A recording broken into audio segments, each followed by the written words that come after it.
Sounds fun, honestly. Welcome to the Big D Pod. Dude, we're fucking back. Episode number 9. Episode number 9. We thought it was number 10. It's not number 10. It's number 9. Yeah. Dude, I'm excited about today's episode.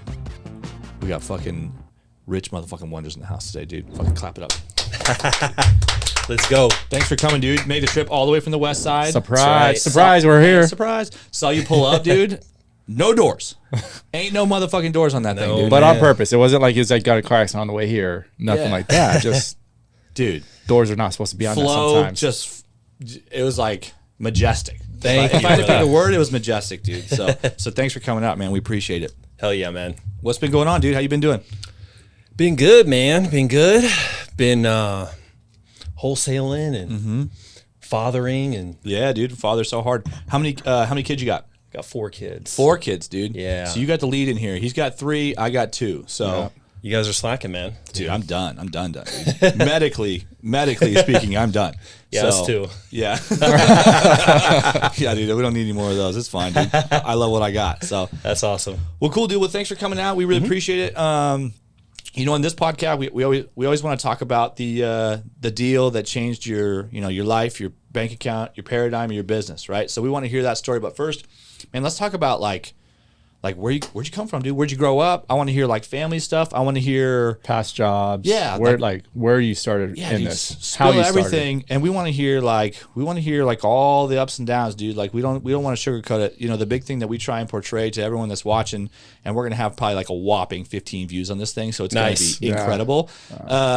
Is we just want to tell them the story, man. We want to tell them that it's like, you know, it's so easy to see these checks and like fucking cars and houses and all this shit on Instagram, but they don't ever see. No one wants to post like the bad shit. You know what I'm Right. saying? Like that's not sexy. So the point of this pod was just to kind of like just to show like, hey, everyone goes through it. Like we haven't had, this is episode number 9. We have not had one single person that came on and was like, yeah, just decide, I won every time. yeah, decided Won to get every into real time. estate and just took off. I'm a millionaire now. Like it's pretty easy. How you guys doing? Right? It hasn't ever gone that way. So we want to hear the story, man. So start from the beginning, man. Where are you from? Yeah, so from Phoenix, Arizona. Shout out, There we dude. go. Local boys, Locals. Yep. dude. Colby, you're local, right? Yep, I'm a local boy. Dude, Me's- room full of locals, Yeah. dude. Nice. That's I rare. hear, that's why it's So so rare. crazy because I feel like I hear a lot of people being local, but maybe not.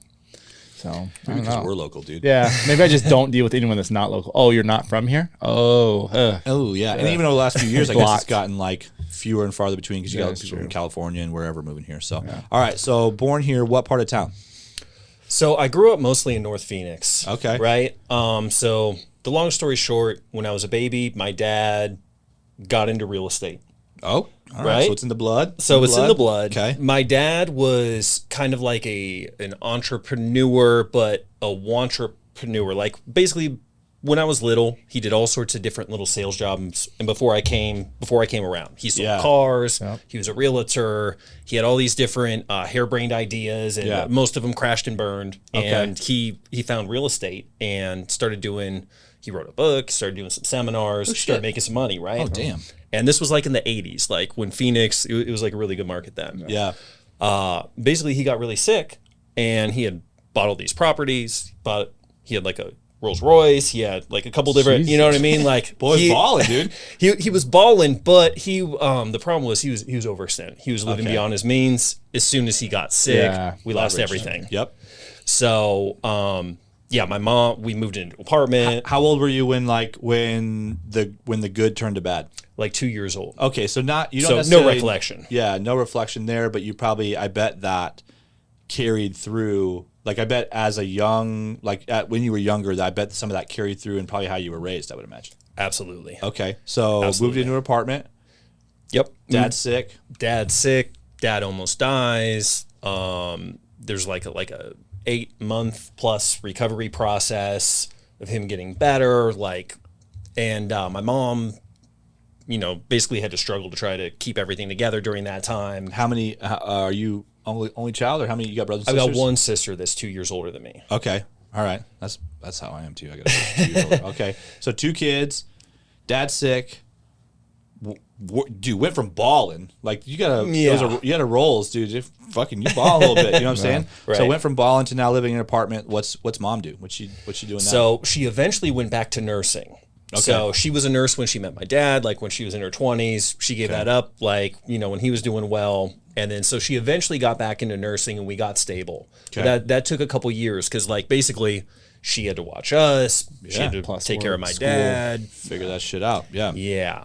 So, like, growing up, like, money was like a very scarce thing. And there was always this fear of, like, we're not going to have enough. Like, my dad ended up getting Social Security. He ended up getting better, and he lived until I was 12. So that ended up being like a huge blessing because he had massive impact on my life, like, in that time.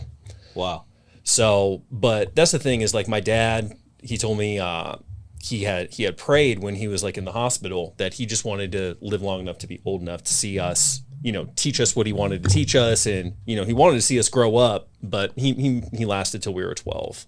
So you'll probably get this, but as a father, I honestly think that's one of my biggest fears. It's not like don't get me wrong. I don't want something to happen to one of my kids, and I would rather something like if it was a choice, like obviously, like I'll take the bullet, whatever. Sure. But one of my biggest fears is like that I won't be there to impart like wisdom or whatever, like whatever that is, love, wisdom, whatever. Like it's one of my biggest fears. So I couldn't even imagine like what he was going through, like laying in the hospital bed. Oh, totally, man. And as a father now myself, like I don't know. That's a hard one. That's a heavy one. Yeah. You know, but at the same time, I think that can be flipped to a positive where it's like, I am healthy. Yeah. You know what I mean? I have time. I have today. I don't know about tomorrow. He got those years.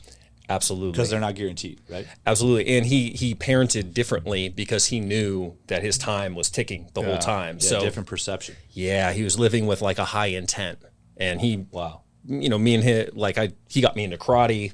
I traveled. I did that competitively. I got sponsored for that. Won some championships. Yeah, when I was like a kid. Like, but what he taught me was to find something you like, align yourself with experts, and outwork everybody and make it your focus to be the best at that thing.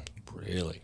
So that was like a lesson that like was huge. You know what I mean? And I could tell you, I don't know for sure, but based off everyone I've talked to, like, well, just on here, like, small sample, but it's like a pretty broad sample because it's not like we're picking from one small group, right? That I would imagine that that's probably a rarity from most of the people that are in our business that are doing successful. I would actually bet that most people probably had way less of that, and it's surprising to me because usually when you hear of people that had that, they're like, you got to do this, you got to do this. They're the people that kind of reject it, right? They're the people like, yeah. It's almost like as if it was too easy. So like I was compared to like when I was young, dude, I could just run. I could run for miles. And I hated it because it was no challenge. I could just do it. It was boring, right? Right. So I would imagine some younger folks kind of run into that where it's like they have that at home with like that wisdom that parent can impart and be like, yeah, dad, like I got it, right? Like it's kind of boring because there is no challenge to figure out when someone's like, you know, kind of almost laying out a path for you. So it's impressive to me already to go like knowing what, like, I don't know you that well, right? But knowing what you've accomplished, at least the little I know about you, like to have that laid out and not just like take it for granted. Does that make sense? For sure. And I think the key thing is like when you're doing with kids, especially, is let them pick the thing. Yeah. And let them go all in on that. And if that's not the thing, switch the thing. Yeah. But so for you, it's for karate at first. Karate. Yeah. I love karate movies. I loved UFC, like when it first came out. Let me just, and this might be like a faux pas. Were you breaking boards? Dude, I was breaking boards. I was breaking bricks. Yeah, I was going to say bricks were the next one. Like cinder blocks? Yeah. Cinder blocks, yeah. Dude. Like what were you breaking? What is it, like your hands? Your like what? I mean, what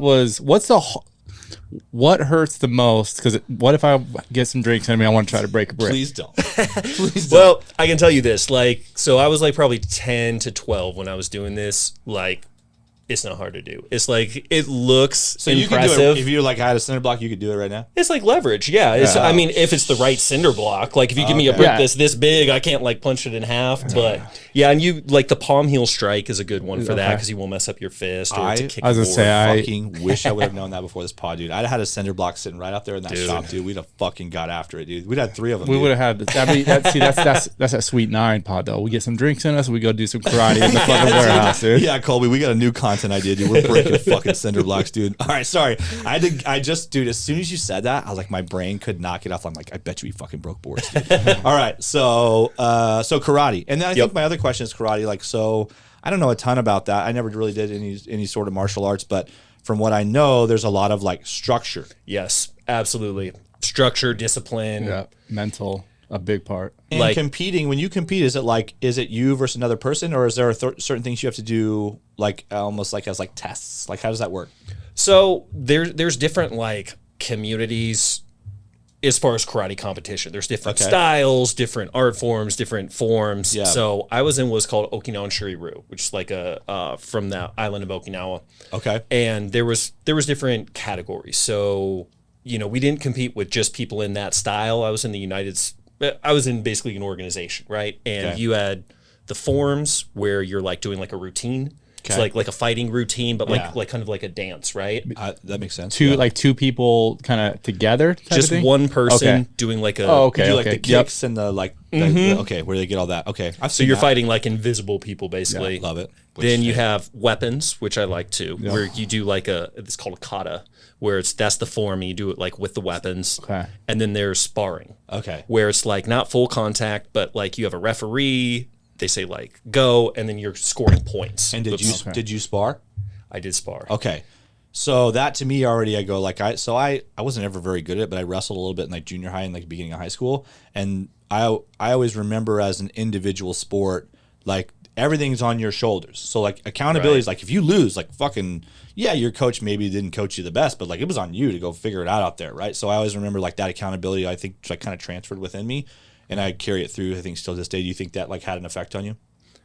I think so, yeah. Because I know how to work with teams. I like working with teams, but I am a bit of like a kind of a lone ranger and a lone wolf. Nice. Like I do like working by myself too. Yeah. And I do like taking that on. I can get all the glory or all the blame, basically. Yep. Okay. I'm not like that at all. I always like the group projects in school, dude. I need to stop being like that because it's not a good thing, right? Like I think it's better to be more Dude, collaborative. I know some guys that are super successful that just do. Zach Keeps, perfect example. Like, dude, just runs and guns, does his thing. Like, I don't think there is a certain way you got to do it. I think it's whatever makes you happy. That makes sense. Yeah. You know, I it's like like, that. are you happy day to day? If you are, fucking. I mean, and there's a Just keep going. fine line of like doing enough things by yourself compared to like, okay, now I need to go get interaction doing some other stuff. Yeah, because you can always collaborate with people. Like we talked about that thing you've got going with like Tino and those guys, Right. Which I Chat about it a little We're not bit. telling you guys anything yet. Yeah. So it's hush hush. But you can always like venture off into collaborations, and that doesn't have to be the entirety of your business, right? You could just like have those offshoots to like maybe settle that, like if there is a little bit of a hunger for some more collaboration, and if you like Right. feel good in that vein of like, no, I just do shit by myself, dude. It's literally like we get one go around, right? Depending on what you believe, you get one go around. Like, why wouldn't you do it just whatever makes you feel the best? Yeah. I'm all for it, man. Yeah. I'm all for it. So I know you might get, I have a feeling some people might tell you like, oh, you need to partner up, but like, do you? Yeah. You know, like seriously, that's the way I think about it. Right. So I don't know. So all right. So yeah. So that's what was part of the question is like that at least the accountability, if nothing else, I think transfers through, especially with those individual sports. Yeah, and the discipline too. Yeah. Karate's big on discipline. There's like a hierarchy of like ranking too. So it teaches you to earn your way up, Yeah. how to be subordinate to like your sensei as well. It teaches respect. And when you know how to like physically defend yourself and you feel confident like that, I think you can show respect in a different way too, where You don't need to act tough. you don't need to act tough, right? Like there is no like you don't have to push excessively because you know if it came to shove, like you'd be fine. Right? Right. Yeah. Okay. So what's so I forget where we left off. You guys were still in an apartment. Mom's started nursing, Yeah. right? And then dad, you said dad made it an additional 12 years. He made it That's till what I was Till 12. he you was were 12. 12. Okay, that's Yeah. right. So you were 12. So like 9 years after the whole thing, pretty much, because you said you Yeah. were around 2 and then 8 months Yeah. in the hospital and then up to 12. That's just math right there, dude. Nice. That was math. That was on the fly. This boy, did you write that down? I did. My phone's right here. I was doing math. dude. So, you know, and we don't have to get too far into it if you don't want to, but like, you know, was there like a, hey, we know we've got this certain amount of time left with dad? So it was kind of always in the back of our mind growing up. Yeah. Right? Because they did want to kind of be transparent and kind of prep Yeah. us, right? Yeah. And there was a couple different like scares where he had to go to the hospital and we weren't sure. Yeah. Kind of like the final straw. Like he went in, it was super serious. We thought he was going to go home after a couple weeks, and then like the day before he was supposed to come home, my mom came home one day, said, look, father passed. Yeah. And that was that. Not that you would have any context, but do you think that having that preparation like maybe did make it just a little bit more digestible, because you were kind of like always like, okay, like maybe you had already processed that like he's not going to be here forever, like I just have to accept it, and every day is a gift from here on out? I think so.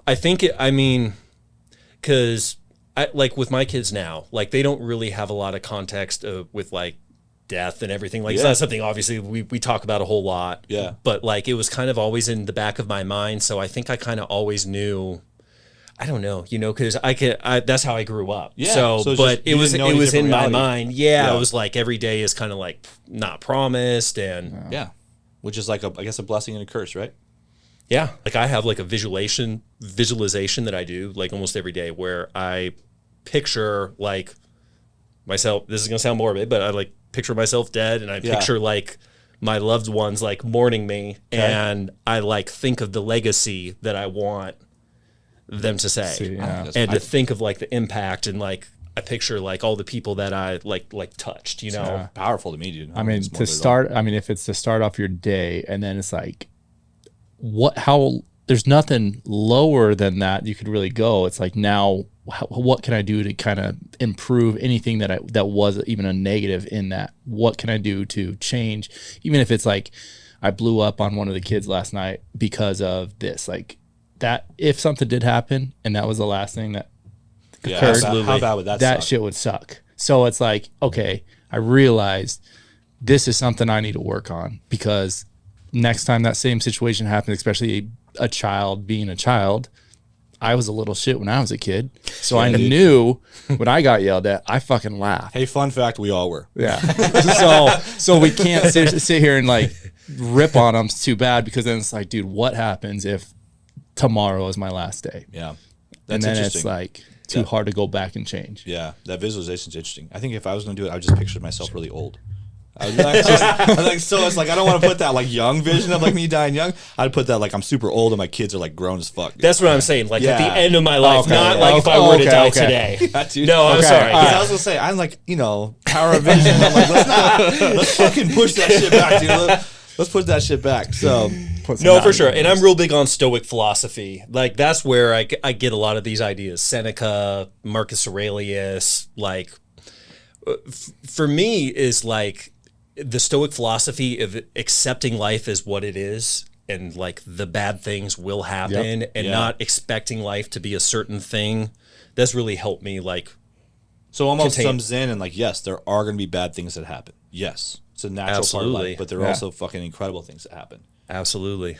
It's always trying to find a positive in it, and it's hard for a lot of people to find a positive in it. Dude, it's so hard. Lot of things. I mean, you have to focus on it. You do. I mean, even just for me, it was when we started this real estate stuff, it took time by getting around the right people that just had more of a positive outlook on life. Yeah. What it could be compared to like right now, the situation you're in of like, this is how it is. And it's like, well, no, just look at it differently.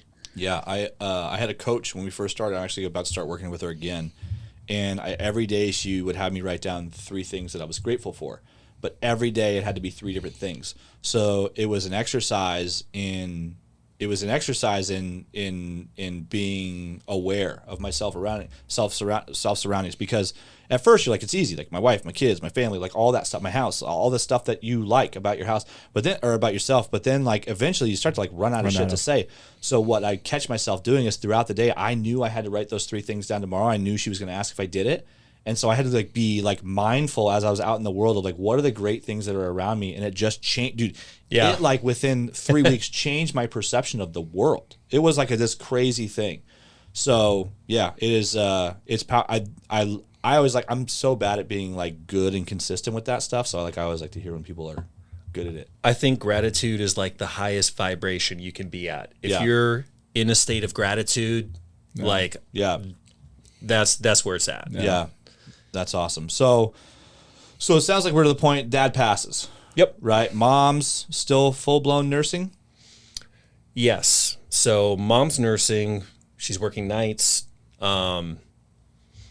Basically went through a real rough patch from 12 to 16. my mom, when I was 16, my mom sent me off to Tennessee to like a Christian inpatient rehab / brain cleansing. Really? So you went through a rough patch between 12 and 16. Yes. Like in the streets, or like what happened there? Yeah. So hanging out with the wrong crowd, doing illegal stuff, partying, everything that bad kids do. Yeah. I tried to do most of that stuff. All right. Hey, you lived it a little bit, dude. You went and touched it, dude. Well, I wish I would have gone a different way, right? Yeah, but that's what I had to go through, I guess, right? Dude, everyone's got their path with what I had, you know? So ended up going out there, spent a year there. How was that? I'm so curious. Oh my gosh, dude.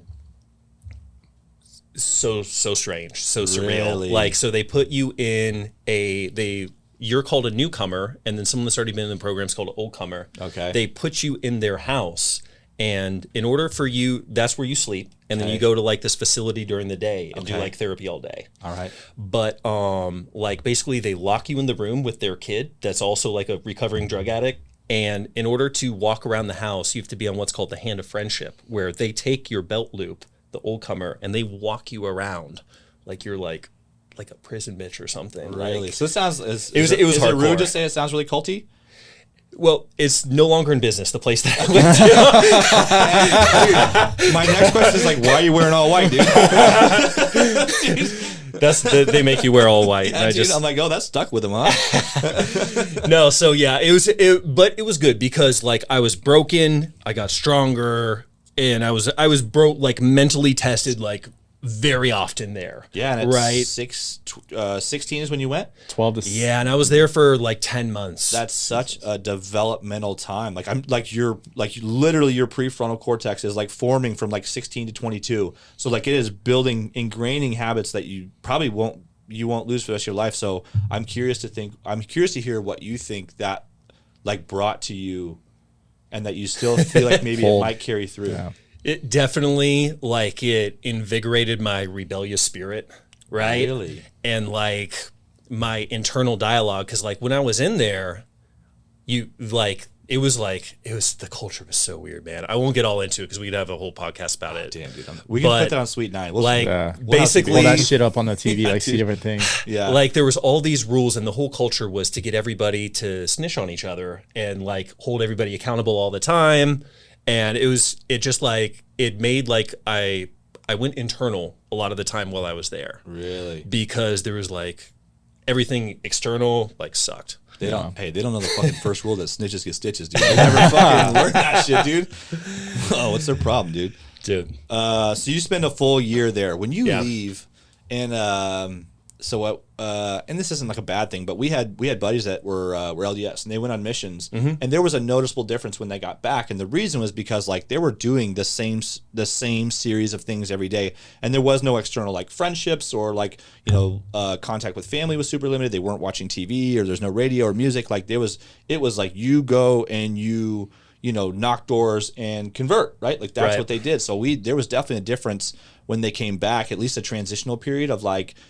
They were different. They just were. And then like, over time they kind of get back to like, more normal society because they're not doing that routine every day. Do you think there was a difference when you came back for you? Yeah, it was definitely like a culture shock. And honestly, like when I went back, I ended up going like harder than ever before. I was gonna say, were your buddies like, what happened to you, dude? Well, a lot of the buddies I had going in, like I wasn't really hanging out with when I came out. Okay. But one of the counselors actually became one of my buddies, and we started partying together. And the fucking counselor there, and in Tennessee. So he was from Arizona. He went to the program before me, and then we both came out. And yeah, he had gone on to counseling, and then when he came out, like he ended up relapsing, going out the deep end. I'm your counselor. We're partying, dude. Yeah, over that, dude.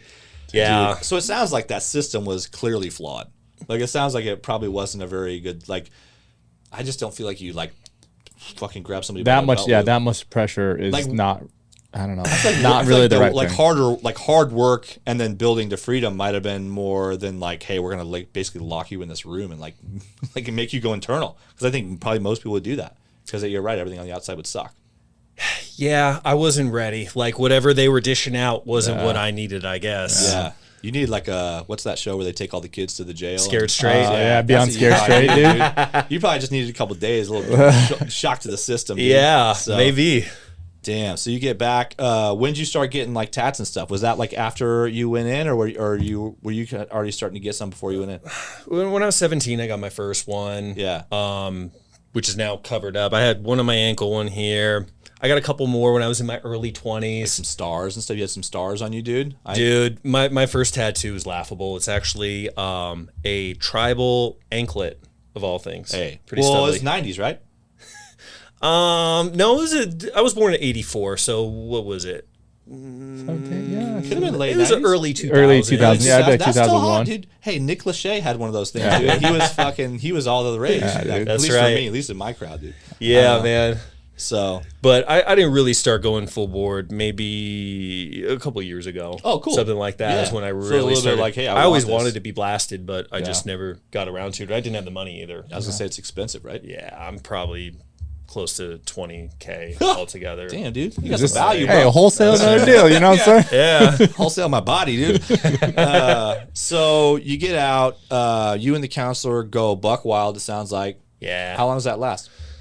So I was basically doing my thing until I was probably about 23. Okay. And are you sober now? No. Okay. So I kind of wondered. no, like I drink here and there. Yeah. I'm mostly sober, but I'm not like Yeah. sober where I'm like I don't do anything. I smoke weed. and- Yeah. Okay, gotcha. So it's just like just not really like your thing. It sounds like it's just kind of like I'll do it whenever, but it's not like. Yes, 'cause I have other things that are more important to me. Yeah. Yeah. Where if it's a conflict, Yeah. I try to pick. Because I'm just one of those guys. I can go home every night and have 3 or 4 beers, or I can just like go a few weeks and not. But I like to go home and just have a couple. But it's always different for everybody, right? Like so, yeah. For sure. Yeah. And there was definitely like a time in my life where I was like off the deep end. You know what I Really? mean? Okay. Yeah. Like from like 17 to probably like 22, I was into all sorts of bad stuff. Yeah. But I always liked it too much to lose control. Does that make sense? Like I like having beers so much that I don't ever want to lose control because then I know I can't have it back. So I temper myself based on how much I like it. It's Nice. a weird fucking balance that I'm in my own head. So whatever. So you come back, go off the deep end. What is there like a rock bottom? yes. So my rock bottom was I got into working recording studio. Okay. I had my mom actually did me a solid, gave me a couple $1,000, and I also had a scholarship, basically like a government loan to go to the Conservatory of Recording Arts and Sciences. Damn, dude. So I got basically doing the selling drugs thing, whole bunch of bad stuff happened. And I wanted to try to get in a more positive direction. Yeah. I knew I loved music. I'd made beats. I'd been in a band before. Shit. I played instruments and all that. Went to the conservatory, got out, worked with a local label. That was an awesome experience. That's a whole nother can of worms. Yeah. Did that for 3 years. Basically, that label ended up disbanding. Some things ended up happening legally on that end. Damn. And basically, I was working in a recording studio, broke up with my girlfriend at the time, kicked me out, and I was working there during the day, working there during the night, and And are we sleeping with a her couple just hours. just for the record? Are we with her or against her? Because I always like to know, like That girlfriend. ex-girlfriend. Oh, that girlfriend? No, fuck her, dude. Yeah, Ah, fuck dude. No, I'm just you. kidding. No, we wish her. Beth, We wish whatever her your name well. was. Honestly, that was the best thing that happened to me Yeah, because so that's the rock that's bottom. That's what changed, dude. That's what changed. Yeah, well, update. Jury's still out with me, Beth. You fucking keep doing what you're doing. So, I'm sorry. no, man. No, it ended up being the best thing because we weren't a match either. And if I was with her, I never would have found my wife. And Perfect, she's dude. the love of my life. Yeah. So Thanks, Beth. Appreciate you. So I was essentially homeless, sleeping on the floor there. Lost my car, lost pretty much everything, about to lose my cell phone. Reached out to a friend that I actually was in rehab with Okay. and also had partied with afterwards. Okay. Good buddy of mine. And he let me sleep on his floor.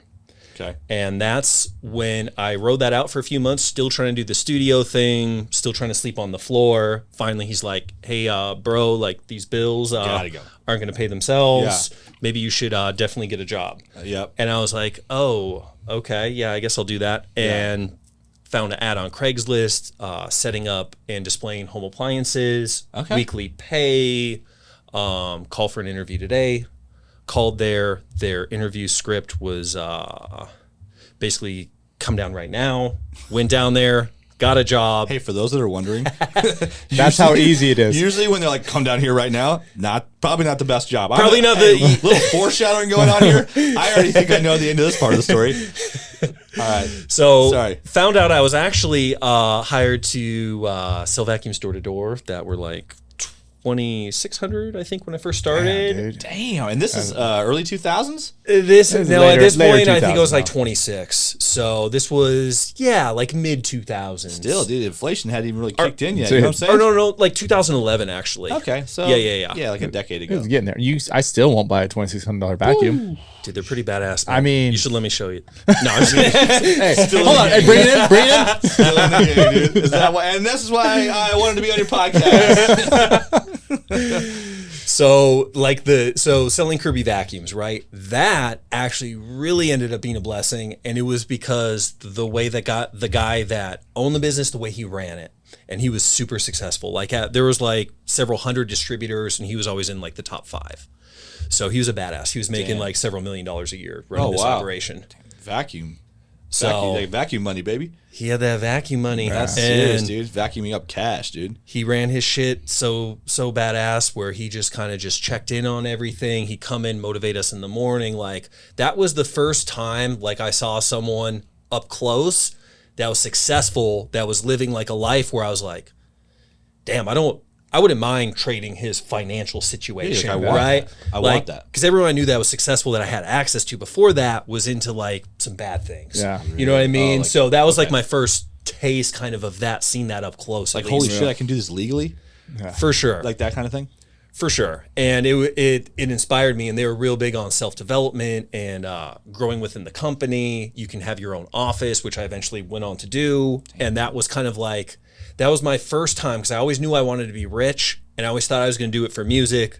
I failed miserably at that basically at the end. And like, that was my first thing of like, damn, I still can live good. Mm-hmm. And they had like trips you could win. Like I went to Hawaii a couple times. I went to Cancun. Like I got to travel like 15 different times completely free.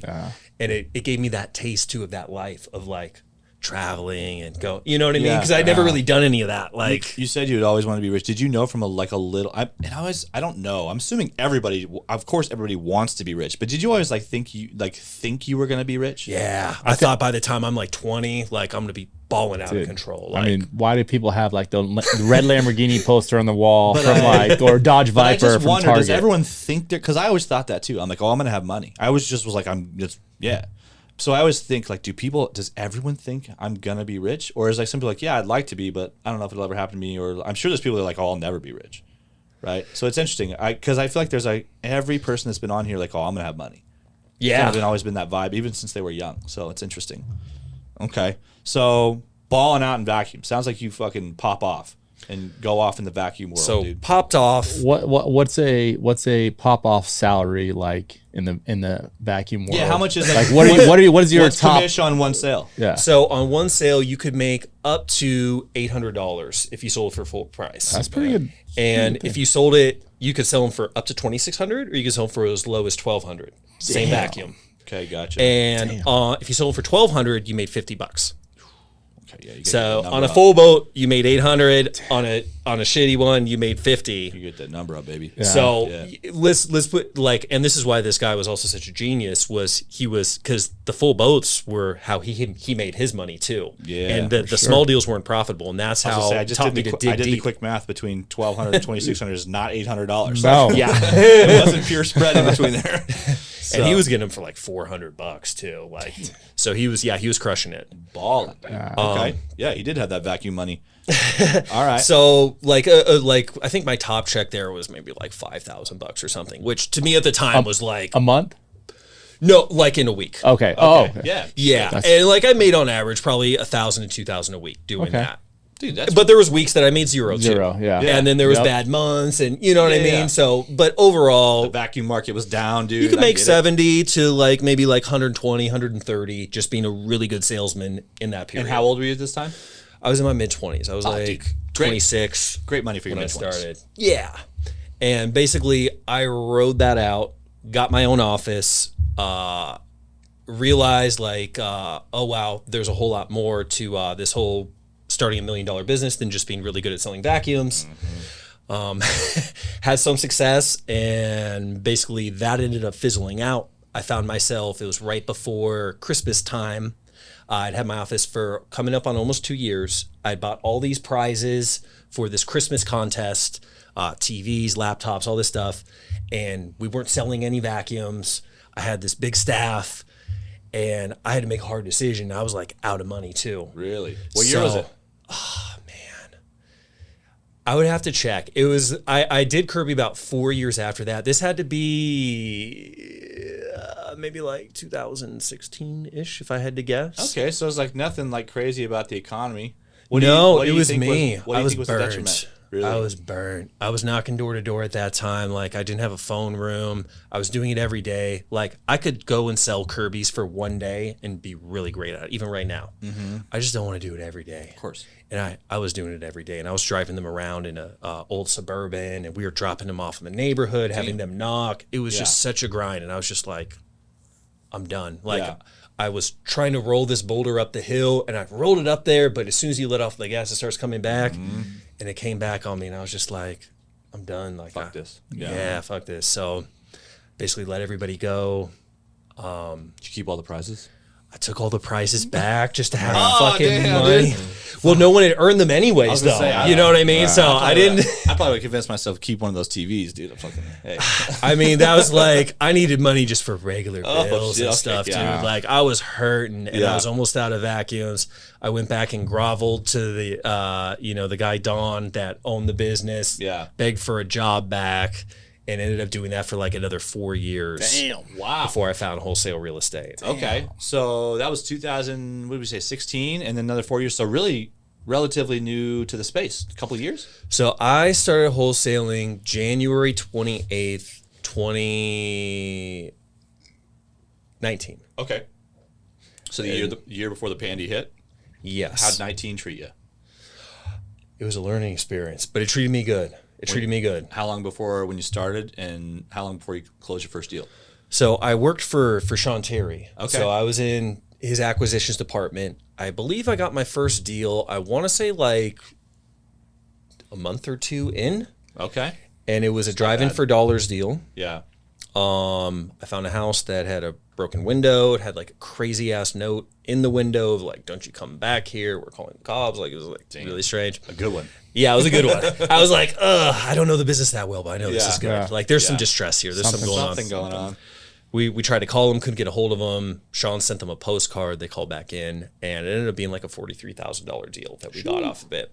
So yeah, the lady's boyfriend had gone to jail. There was like drug issues there. They were on meth, and it was a crazy situation. Almost lost the deal, but yeah. And then that was my first deal, and then it was like I found that lead too. So it was like that. Like when we're talking, I know you're talking about like deals that change everything. That's what made it real to me. So like, it just when that proof happened. of concept. Absolutely. Okay. Yeah. So that was the one you're like, oh shit, like this actually works. Like, yeah, people talk about it, they do it. Shawn was obviously like making bank at that point too, but like, can I do it? Right. Exactly. And like I was fully bought in because I learned about wholesaling from a childhood friend, Jared Piper. And I saw him like taking all these crazy vacations, and I reached out and he told me that he was wholesaling. That's how I found Shawn Terry, going down the YouTube University rabbit hole. Yeah. So I already knew that it worked. Yeah. Like, so that was, because honestly, if I didn't have like someone that I knew that was doing it, if I just saw like a Shawn Terry ad or something, I probably would have just thought it was bullshit. Yeah, snake I oil. was skeptical of everything then. Gotcha. That's why I sold vacuums for 10 years, because I knew that worked. Because vacuums fucking work, dude. I know vacuums work. I've used one. Still here. Yeah. I still have a vacuum. I have a vacuum. Yeah. Okay, so 2019, how many deals you closed? That's a good question. That I'm not sure. I would say when I was working for him, I was closing probably about like 5 a month. That's pretty damn good. Yeah. So But I was just doing the acquisitions. What do you think you made in 19?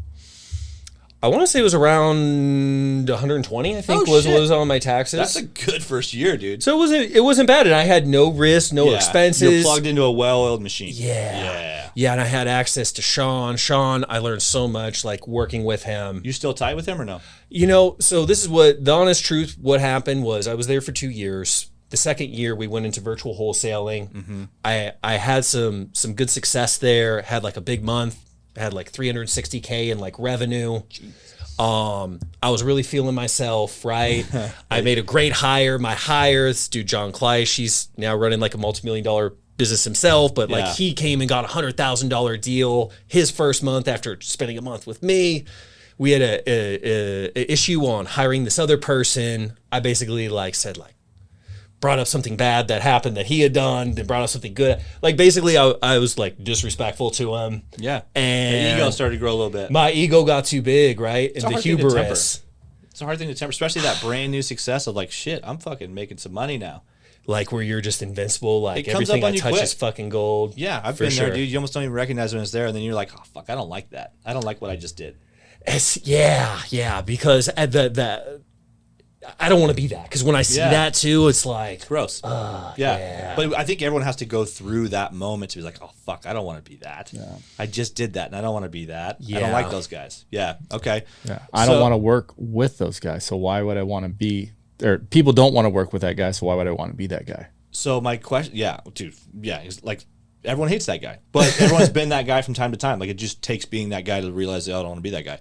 So you're working with Shawn. I always ask people what they were doing when the lockdown hit. So were you working with Shawn when the lockdown hit? I was working with Shawn, and we were like 3 months into switching it over to a virtual model. And did everything was just like- go like Virtually, the pause button? You know what was crazy? There was like a short time we were scared, but he was running nationwide PPC, and he was doing it like unfiltered. So we were getting like leads from everywhere, and like lots of like small town leads. So we were getting like a ton of leads. So that fear hit everybody else, and like, fuck, I got to sell my house.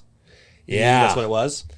I mean, we had a huge influx of leads coming in. Maybe like non-occupied, like non-owner occupied. Like I've got this investment property. There's been problems with it, and now I have this pandemic, and I think I need to dump it. A lot of landlords. We had a lot of people where like they were wanting to sell their house, but they didn't want anyone to come in. You know what I mean? Yeah. So they We were had trying. that. Yeah, We had that trying to struggled walk through that some- a long yeah. time. Yeah. Yeah, so there was like a massive learning curve though, because we locked up a bunch of like crappy properties in the middle of nowhere and couldn't sell them. Yeah. And like we were like, yes, 20 deals on the board, and then like a month later, like Dispo 3 of them. That's hilarious. So when you leave Shawn's crew, when is that? Is that So that 2021? That was like at the end of 2020, I believe. Okay. So Yeah, really like last around year was your October. first full year solo. So I did like, and I might be getting the timeline messed up on this because like, I'm trying to think, maybe it was the end of 2019. And then I did my own thing for about 5 months. And by do my own thing, I mean, run some PPC. I closed like in those 5 months, I closed like maybe like 8 deals and like went on vacation for the rest of the time. Hell yeah, And that's like, We've seen that one too. We've seen the guys like do a wholesale deal and make 20 grand. Like you see him next week in Cabo. Just like, what are you doing? Like you gotta get back to work, dude. like I'm rich now, motherfucker. dude, like, I what the made 20 hell? grand. What are you talking I'm not about? dude? working, like- I deserve to go to Cabo. Yeah. So I was doing that, and like, so right before I left Shawn, I had that 360K in revenue that came in. I think my take on it was like 40 something grand, and that was like the most money like I'd ever had at one time before. Yeah. So I'm like, okay, set up my PPC. I'm doing all this jamming, and then like just kind of like slowly took my foot off the gas, and then like as my money like had some deals, right? Yeah. But was like spending lots of money. Yeah. And like when it started getting to a point where I'm like, oh, I've got like, 6 months of expenses saved up. I don't want to get to that broke phase because like that's how I've spent like pretty much my whole life. Yeah. So I hit up Brandon Simmons, and me and him had been doing some deals, and basically told him my situation. We worked together at Shawn's. Brandon, first off, is the coolest dude. Like that guy has helped me out so much. Really? So many different times. And like literally like just done it out of the kindness of his heart. Like no ulterior motive. Love it. He ended up linking me up with a couple local wholesalers, some big names and everything. I ended up working with Corey Geary because he was running PPC. Okay. PPC is my favorite lead source. That's what we did mostly at Shawn's. Yeah. And that's where I learned how to do novations. That's where... Can you explain innovation for everyone that's listening? Sure. So a novation is when You lock up the property. The seller has the expectation you're selling to a third party. They have the expectation you're going to be putting on the MLS. They get a net price, and then basically we earn our fee from the buyer. So we can accept retail buyers, conventional loan, VA, FHA. You can sell deals that aren't fix and flips, just retail deals, and make a nice profit. You're basically offering speed and convenience. So we call it the concierge service. Yeah. So for everyone listening, especially if you're newer to wholesale, the reason you would do something like that is because, well, not only are you able to be transparent with the seller, which I feel like is probably one of the industry's biggest problems, is there are people that just like, not only do they lie to the seller, then they're going to lie to the person. They're gonna, like, we've met some people that just like everything that comes out of their mouth is a lie, and we just literally, we don't answer their text anymore. Like, you send us a deal, I don't care if I can make $300,000, I'm not talking to you, right? Yeah. So it eliminates that, me having to lie. It eliminates you, be like, listen, here's the service I provide, here's the value I bring to your table, and on the back side of that, I get all the eyeballs. It's not just the wholesalers. It's not just the fix and flippers. It's not just the MLS, right? So there, Exactly. and there are no, like, it's like pick your price, and I'm not going to like pick your price and then take fees out of it. It's like pick your price and let me see if I can go perform, right? So there is a much higher obligation to perform a high level of service when you're going that route. Correct. Right? So you have the obligation to give the seller a great experience, because if the seller goes sideways at all, like, it can make the deal really complicated. And in that aspect, you are clearly, like, you're not operating as a licensed individual, right? We have to put that out there. But you're right. You're more of a service provider at that point than you are. You know, I don't know. Some guys actually buy cash. They'll like lock it up, and if it doesn't sell, they'll actually take it down and flip it themselves or whatever. We know a few guys like that. But you are actually providing a service as opposed to like, hey, I'm at some point the end buyer.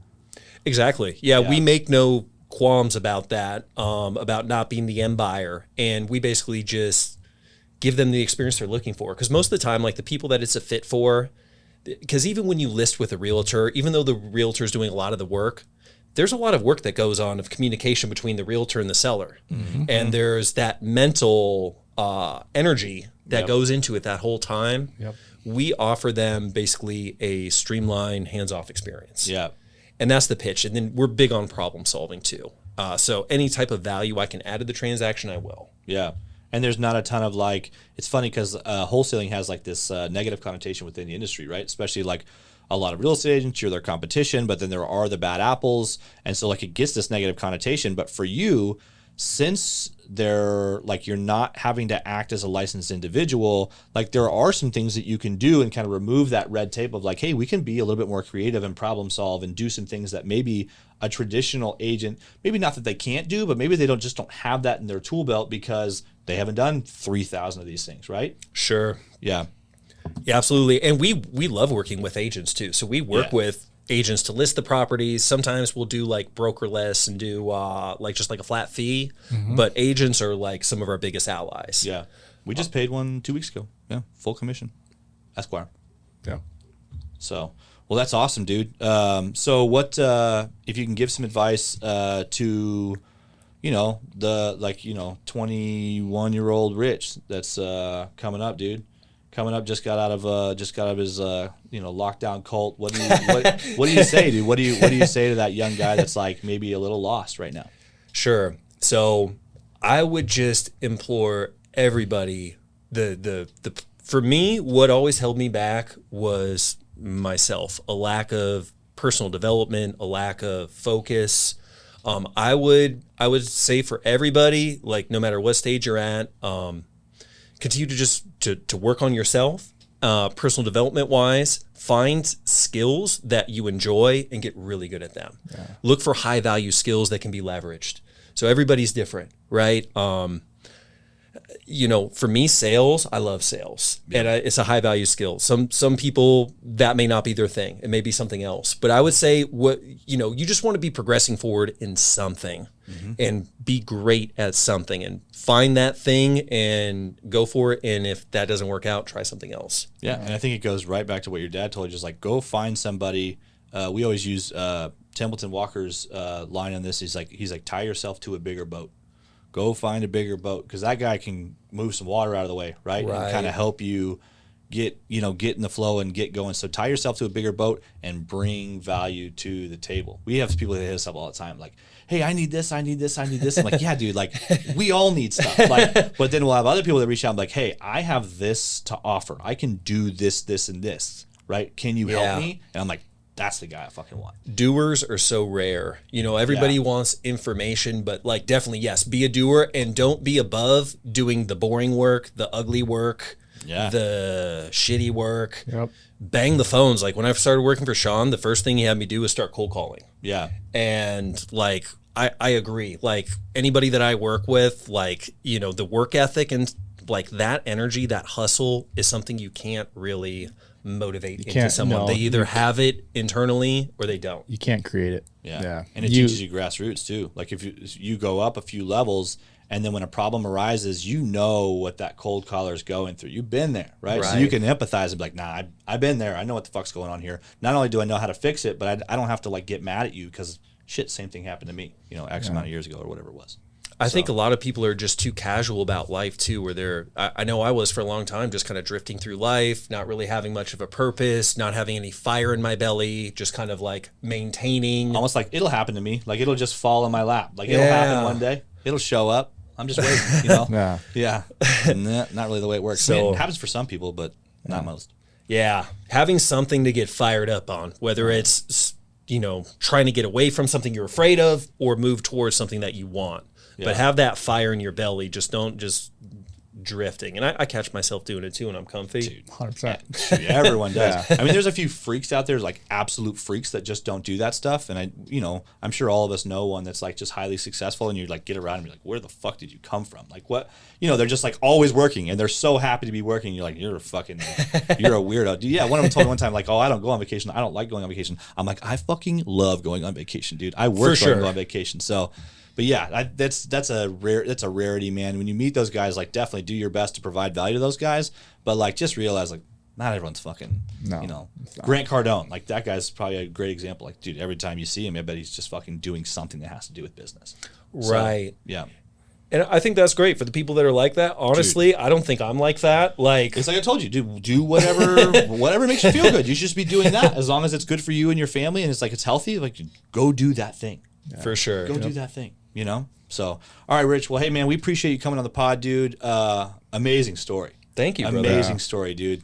Such a cool thing to be able to hear. Your dad's wisdom was super cool, dude. Like, I want to have Colby kind of clip that part up because I just thought it was like, that was impactful for me, to hear that now. So, man, we really appreciate it. We gotta drop his IG. Yeah, dude. What do you, anything you want to plug? Anything coming up? Sure. Other than don't bring up the So you can follow me on IG, richwonders.buys.houses, and we'll tag that down here. Rainmaker Acquisitions is at workwithwonders.com. So that's my acquisitions course. Cool. It also teaches you novation and just general sales principles for locking up deals virtually over the phone across the country. Love it, dude. We probably should get Ruben on doing that. Yeah, Ruben should probably get that. Hit up Ruben, our acquisitions guy. Nice. If you guys like what you saw here on the podcast today, if we brought you any value, go ahead and hit that like button. Do smash that motherfucking like button. Subscribe, share, comment. Fucking delete your comment, re-comment, unlike, re-like. Do all the shit that you're supposed to do and help the algorithms, dude. Rich, man, we really appreciate you coming on. Thank you, brother. Hey, man, appreciate you. This is the Big D Pod. We're out.